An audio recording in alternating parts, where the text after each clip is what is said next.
Монгол улсын ерөнхийлөгчийн сонгуульд нэр дэвшигч Нацгийн уд бол шудраг байхдаа хүчтэй шудраг усыг өөрчлөе. Монгол улсын 6 дахь удаагийн ерөнхийлөгчийн сонгуулийн сурчлагын кампанит ажил албан ёсоор эхэллээ. Энэ удаагийн ерөнхийлөгчийн сонгуулийн үндсэн тоглогчид Монгол Ардын хувьсгалт нам болон Монгол Ардын нам, Ардчилсан нам гэсэн улс төрийн үндсэн 3 хүчин байна. Өнөөдөр Монгол Ардын хувьсгалт намаас нэр дэвшигч Нацгийн уд бол нэр дэвшигчийн үнэмлэхээ гардан авлаа.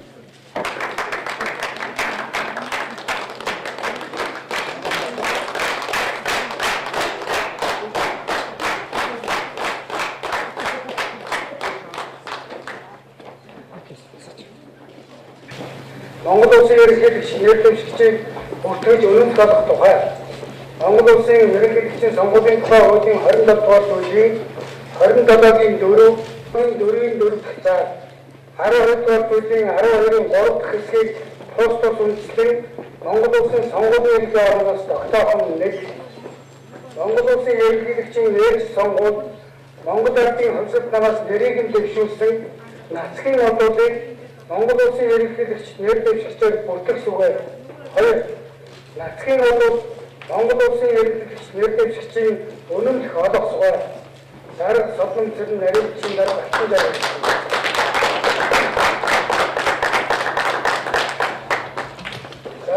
Монгол улсын ерөнхийлөгч нэр дэвшигчийн үнэмлэх дугаар 3. Боржгон авгийн Нацгийн удууд нь Монгол Ардын хувьсгалт намаас Монгол улсын ерөнхийлөгчийг нэр дэвшиж бүртгүүлсэн тул үнэмлэх олгов.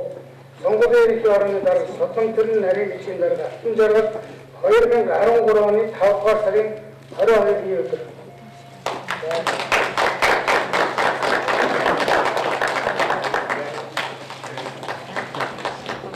Сонгуулийн ерөнхий орноос нэр дэвшигчид батламж олгож байгаа. Мөн батламжийг та бүхэнд уншиж танилцуулъя.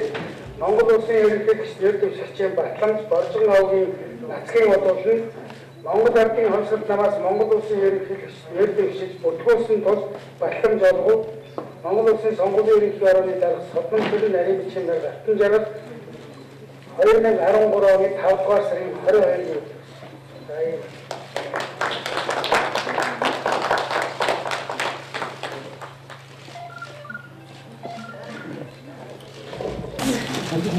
Монгол Ардын хувьсгалт намын дарга, Монгол Ардын хувьсгалт намын багц чуулганы гишүүд дэмжигчид надад итгэл үлээлгэж эх орныхоо тусгаар тогтнол газар шорооныхоо төлөө үндэсний аюулгүй байдлыг эрхжүүлэх, үндэсний эв нэгдлийг хангах, нийгэмд шудраг ёсыг тогтоох ийм даалгавартайгаар 2013 оны Монгол улсын ерөнхийлөгчийн сонгуульд миний нэрийг дэвшүүлсэнийг өнөөдөр Монгол улсын сонгуулийн төрийн төв байгууллагад сонгуулийн ерөнхий хороо баталгаажуулж надад нэр дэвшигчийн үнэмлэхийг гардуулж өглөө. Энэ учраас ихтэй миний бие Монгол улсын ерөнхийлөгчийн сонгуульд өрсөлдөх эрхтэй нөгөө талаар сонгуулийн албан ёсны сурчилгаа эхэлж байгаагаа олон нийтэд зарлаж байна.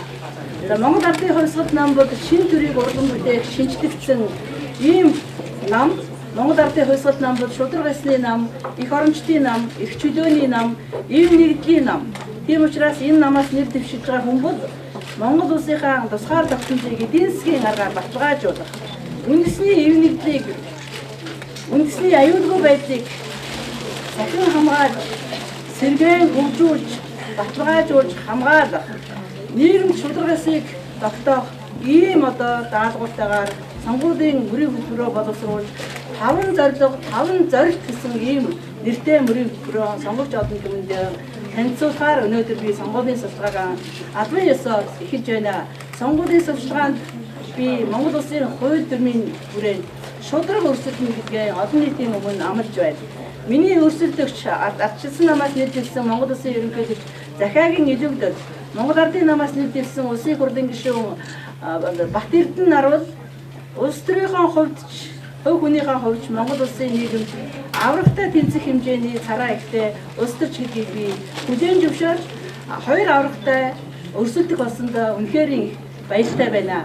Энэ бол надад маш их том сорилт өгөөд аврагыг давж авраг болтгоо гэдэг энэ итгэл үнэмшил надад байгаа учраас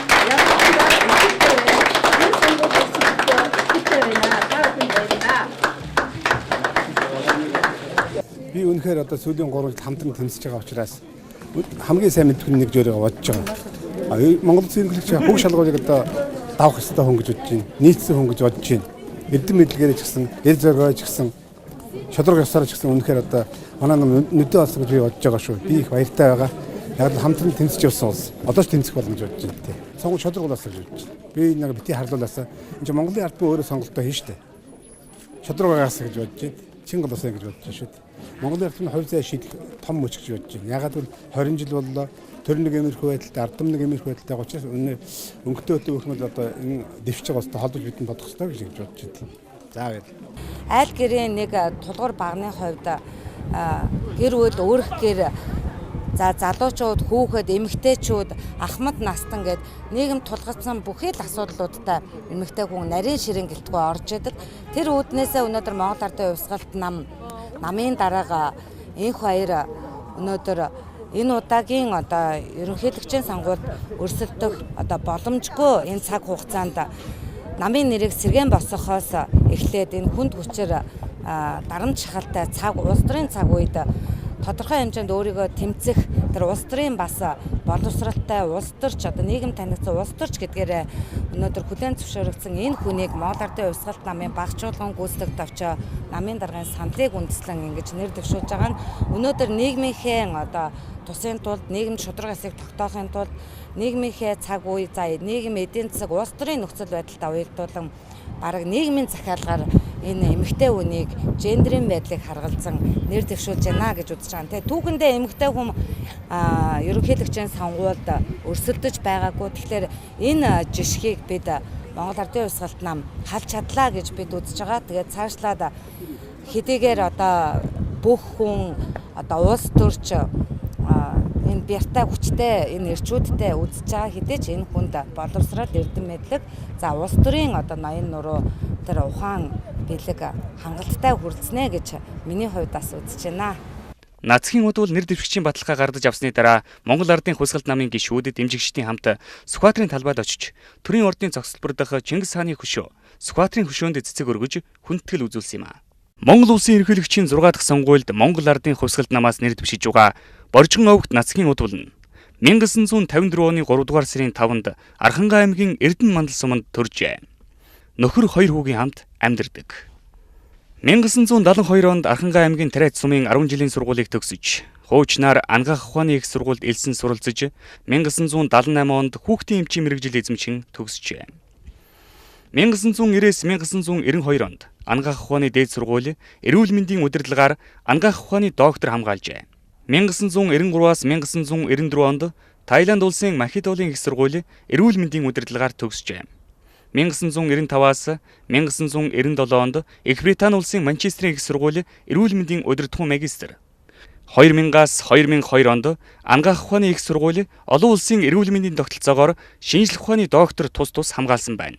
2011-ээс 2012 онд Монгол Ардын Хувьсгалт намын ерөнхий нарийн бичгийн дарга. 2012 оноос Монгол улсын засгийн газрын гишүүн эрүүл мэндийн сайд.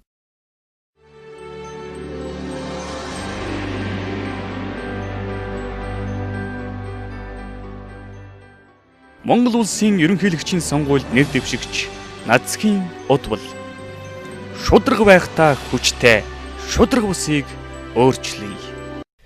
Монгол улсын ерөнхийлөгчийн 6 дахь удаагийн сонгуульд анх удаа эмэгтэй нэр дэвшигч өрсөлдөж байгаагаараа онцлог түүхэн сонгууль болж байна. Монгол улсын төрийн тэргүүнээр эмэгтэй хүн сонгогдоосоо гэж хүсэж байсан тэр цаг мөч хаяанд ирлээ. Энэ талаар хэн юуг өгүүлв? Монгол улсын ерөнхийлөгч элбэгдөрч эмэгтэйчүүд нийгэмд баялагийг хамгийн зөв хувааж түгээдэг. Эмэгтэйчүүд нийгмийг бүхэлд нь хардаг. Эмэгтэйчүүд тухайн нийгэмд байгаа эрх мэдэлтэй, өмч хөрөнгөтэй хэсэг төдийгүй хамгийн их халамж шаардлагатай байгаа тэр хүүхдүүдийг, ахмадуудыг харж чаддаг. Нийгмийн асуудлыг бүхлээр нь харж чаддаг учраас эмэгтэйчүүдийг дэмжих ёстой. Гэрийн ажилдаа түүрдэхгүй байгаа эмэгтэй хүн бол төрийн ажилд түүрдэхгүй. Хиллари Клинтоныг Монголд ажиллах үеэр Монгол улсын ерөнхийлөгч хэлсэн үгэндээ нэг өдөр Монголын анхны эмэгтэй ерөнхийлөгчийн гарыг барьж баяр хүргэх өдөр ирнэ гэдэгт би итгэж байгаагаа хэлье гэсэн юм. Ноён ерөнхийлөгч энэ тал дээр Монгол болон Америк нэгдсэн улсын хэн нь өрсөх вэ гэсэн тэмцээн болох нь гэж бодож байна гэсэн байдаг. Өглөөний сонин оюун гэрэл. Монгол улс эмэгтэй ерөнхийлөгчтэй болох цаг холгүй байна. Намаас нь нэр дэвшүүлээд гаргаад ирвэл болохгүй зүйлгүй шүү дээ. Ер нь Монгол улс эмэгтэй ерөнхийлөгчтэй болох цаг их холгүй байна гэж бодож байгаагаа хэлжээ. Монгол ардын хувьсгалт намын дарга энх баяр бүх ард түмний хуралдаа дээр хэлсэн үгнээс. Одоо бүгдээрээ жинхэнэ эрчүүдийн эрэлт гарыг. Эрчүүдийн дундаас олдохгүй бол эмэгтэйчүүдийн дундаас хай. Ардчилсан орны хамтын нийгэмлэгийн илтгэл дээр улсын хурлын гишүүн Эрдэнэ Чимэг дурдахдаа Өмнөд Солонгос эмэгтэй ерөнхийлөгчтэй Тайланд эмэгтэй ерөнхий сайдтай боллоо. Азийн орнуудад эмэгтэйчүүдийг хүлээн зөвшөөрдөг болсны тод жишээ бол энэ. Тиймээс удахгүй манай улс ч эмэгтэй ерөнхийлөгч, ерөнхий сайдтай болно гэдэгт итгэлтэй байна гэжээ.